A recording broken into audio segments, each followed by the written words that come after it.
मेरी झोंपड़ी दे बाग अज खुल जाणगे, राम आणगे। मेरा डिगे होया बेड़ा प्रभु पार लाणगे, राम आणगे। राम आए देवना दे विच सुन के, हाय सुन के। नी मैं रखा खट्टे मिठे बैर चुन के, हाय चुन के। हो मेरी शरदा दे नाल प्रभु भोग लाणगे, राम आणगे। मेरी झोंपड़ी दे बाग अज खुल जाणगे, राम आणगे। ऊना ऊंची नीच जात दी कोई गल नी, हाय गल नी। ओ चंगी माड़ी दी सुगात दी कोई गल नी, हाय गल नी। हो मेरी शरदा दे नाल प्रभु भोग लाणगे, राम आणगे। क्या बात है, क्या बात है। बहुत खूबसूरत, बहुत खूबसूरत। बबीता भट्ट जी, बबीता भट्ट जी हमारे साथ मौजूद रही। बबीता भट्ट जो कि कश्मीर से ताल्लुक रखती हैं, उन्होंने इतना खूबसूरत राम भजन गाया। तालियों की गड़गड़ाहट के साथ इस शो की कर रहे हैं शुरुआत आपके साथ। मैं हूं समीर अब्बास। बहुत बहुत शुक्रिया बबीता जी, आप अपने स्थान पर बैठ सकती हैं। भगवान राम भारतीय सांस्कृतिक और धार्मिक परंपरा के आदि पुरुष हैं। अवधपुरी के रघुनंदन मर्यादा पुरुष हैं, मार्गदर्शक हैं, दयालु हैं, अन्याय का दमन करने वाले हैं। राम ने अपने जीवन में धर्म का पालन किया, न्याय और सत्य की रक्षा की। शायद इसीलिए राम हिंदुओं के आराध्य तो हैं ही, मुस्लिमों को भी बहुत प्रिय हैं। अल्लामा इकबाल ने उन्हें इमाम हिंद कहा। इस देश में राम धार्मिक एकता के प्रतीक हैं, तो इसी देश में राम का नाम सांप्रदायिक तनाव का आधार भी बना। लेकिन 22 जनवरी का दिन भारतीय समाज के लिए ऐतिहासिक दिन साबित होने वाला है, क्योंकि इस दिन रामलला की प्राण प्रतिष्ठा होनी है। रामलला आगमन की इस शुभ घड़ी के लिए जितना उत्साह हिंदुओं में है, उतना ही उत्साह मुसलमानों में भी नजर आ रहा है। स्वागत है आपका इस खास शो में, राम एंड मुसलमान। इस शो में हम ये जानने की कोशिश करेंगे कि अयोध्या के राम मंदिर पर क्या सोचते हैं देश के मुसलमान। क्या मुसलमानों को राम मंदिर मंजूर है? भारत के मुसलमान कितना स्वीकार करते हैं इमाम हिंद का वजूद? और इसीलिए ये शो अपने आप में नायाब है, अजूबा है। TV9 भारतवर्ष की ये बहुत बड़ी पहल। और आज हमारा स्टूडियो पूरी तरह से गुलजार नजर आ रहा है, राममय नजर आ रहा है और राम भक्तों से भरा हुआ नजर आ रहा है। लेकिन आज के इस शो में हम आपके लिए लेकर के आए हैं, किन मुद्दों पर आज हम करेंगे बात, कौन कौन से बड़े मुद्दे डिस्कस होने वाले हैं, ये सबसे पहले आपको दिखा देते हैं। राम और मुसलमान, मुसलमानों के राम, ये है हमारा पहला टॉपिक।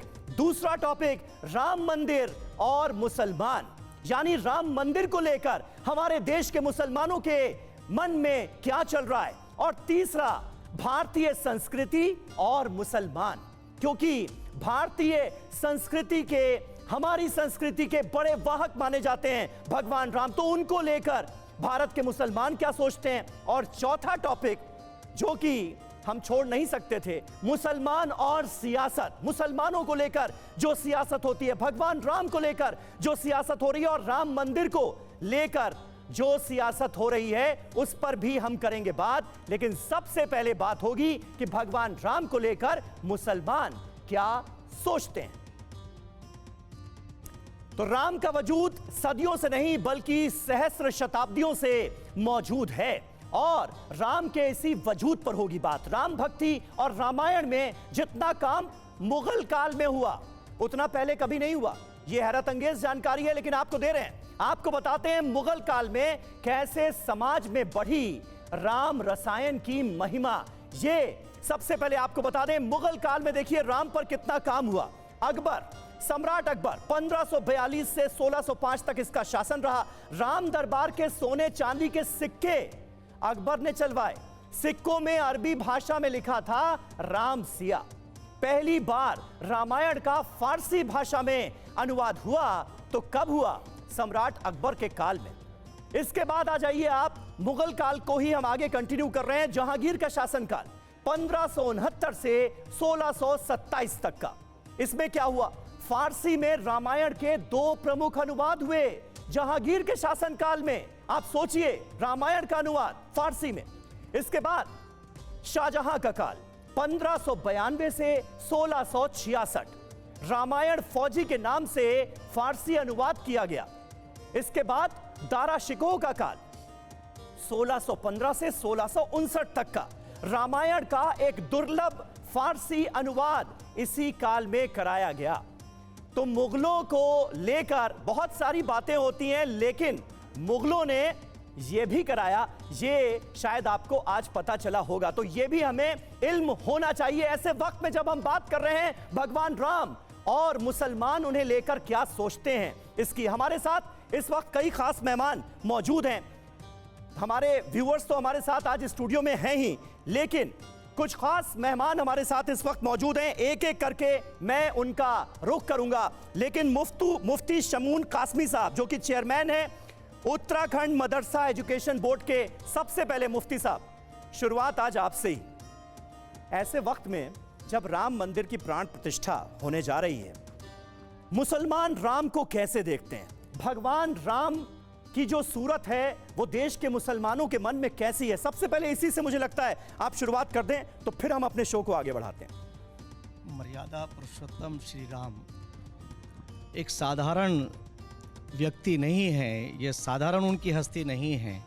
मर्यादा पुरुषोत्तम श्री राम वो हैं कि जो राजा का बेटा होते हुए उन्होंने वो आदर्श स्थापित किए कि पूरी दुनिया आज उनका अनुसरण करके, और महात्मा गांधी जी ने जिस राम राज्य की बात की थी, आदरणीय प्रधानमंत्री श्री नरेंद्र मोदी जी आज पूरे विश्व को एक मैसेज दे रहे हैं कि सबका साथ, सबका विकास, सबका विश्वास, सबका प्रयास जी। ये मर्यादा पुरुषोत्तम श्री राम के राम राज्य का एक वो है, एक सिंबल है कि आदरणीय प्रधानमंत्री श्री नरेंद्र मोदी जी ने इन सारी चीज़ों को सारे विश्व को G20 के मौके पर कहा कि आप अनुसरण करें हमारा। तो मैं कहना चाहता हूं मर्यादा पुरुषोत्तम श्री राम पूरे विश्व के लिए अनुसरणीय हैं। और मैं इस मौके पर आपके माध्यम से कहना चाहता हूं कि मैं उत्तराखंड मदरसा बोर्ड में हमने मदरसों में जो काम किया है, जो पिछले 60 सालों में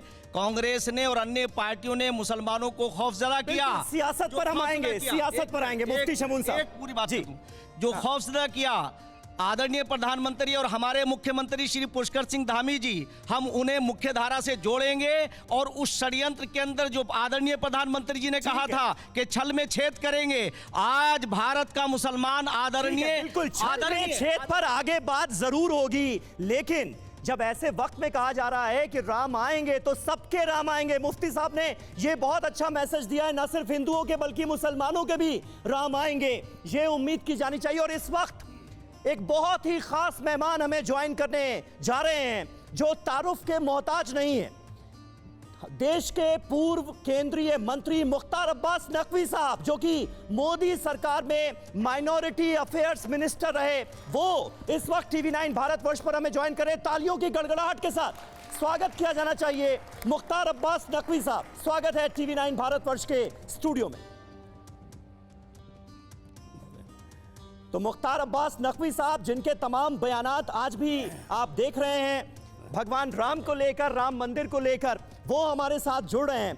और ऐसे वक्त में जब हम बात कर रहे हैं कि मुसलमानों के मन में भगवान राम को लेकर क्या है, मुझे नहीं लगता कि मुख्तार अब्बास नकवी साहब से बेहतर कोई हो सकता है। नकवी साहब, शुरुआत आपसे, अभी शुरुआत ही हमने शो की इससे की कि भगवान राम की कैसी सूरत देश के मुसलमानों ने अपने मन में बसा रखी है, और ये जो मौका है ये मुसलमानों के लिए भी कितना बड़ा मौका है। देखिए, आज जो अयोध्या में श्री राम जन्मभूमि पर राम मंदिर का निर्माण हो रहा है, वो इस सदी की सबसे ज़्यादा गौरवान्वित घटना है। इस सदी की सबसे ज़्यादा सांस्कृतिक राष्ट्रवाद को बल देने वाली घटना है। और मैं जो इस युग में ये कुछ हो रहा है, मैं इतना ही कहूँगा कि कुछ लोग थे जो वक्त के सांचे में ढल गए जी। कुछ लोग हैं जो वक्त के सांचे बदल गए। तो आज जो वक्त के सांचे बदले हैं और आज जिस तरह का माहौल है, वो माहौल इस बात को फिर से प्रदर्शित करता है कि लगभग 500 साल तक पहले मुग़लों ने, फिर अंग्रेज़ों ने और फिर कांग्रेस पार्टी ने इस मुद्दे को लटका करके, भटका करके और इस पे जो सांप्रदायिक तड़का लगाया था, और आज समाज का सभी हिस्सा, उसमें मुस्लिम समाज भी शामिल है, आज राम मंदिर के निर्माण से खुश है, गौरवान्वित है। क्या बात है, क्या बात है। और नकवी साहब, बातचीत का सिलसिला यूं ही जारी रखेंगे हम। हमारे साथ तमाम खास मेहमान मौजूद हैं, इनसे आपका तारुफ कराऊं उससे पहले मैं एक छोटे से बच्चे का तारुफ कराना चाहता हूं। अब्दुल हन्नान हमारे साथ मौजूद हैं और मुझे ये बताया गया है, अब्दुल आ जाइए, मुझे ये बताया गया है कि ये 6 साल का जो मासूम सा बच्चा है, ये बड़ा कमाल का बच्चा है। तो अब्दुल हन्नान, ये बताइए सबसे पहले, मुझे लगता है आप यहाँ आ जाइए, ये लीजिए, आप माइक पकड़िए और ये बताइए आज क्या सुनाना चाहेंगे, क्योंकि बात हो रही है भगवान राम की। आपको कुछ याद है जो सुनाना चाहेंगे? जी, सबसे पहले मेरा नाम अब्दुल हन्नान है और मैं आगरा से आया हूँ और आज मैं आप सबको यहाँ पर 3 चीज़ें सुनाने वाला हूँ। पहली चीज़ है कि हनुमान चालीसा और दूसरी चीज़ है एक। चलिए, तो अब आपने हनुमान चालीसा कह दिया, आपको हनुमान चालीसा पूरा याद है? चलिए, तो हनुमान चालीसा से ही करते हैं शुरुआत।